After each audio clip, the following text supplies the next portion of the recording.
के गर्ला छ बुढे किन बालै दिन्नौ त सेमी टिप्न लाग्छौ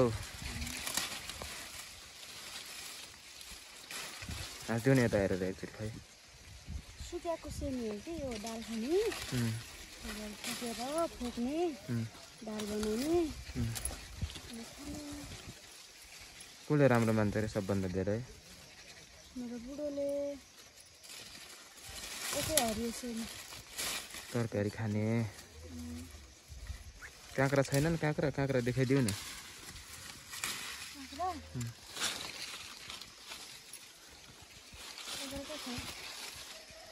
काँक्राको झाल त छ काँक्रा छैन बेच्नु लगाएको कि हिजो हो हाम्रो सासूमा मिलेर मैले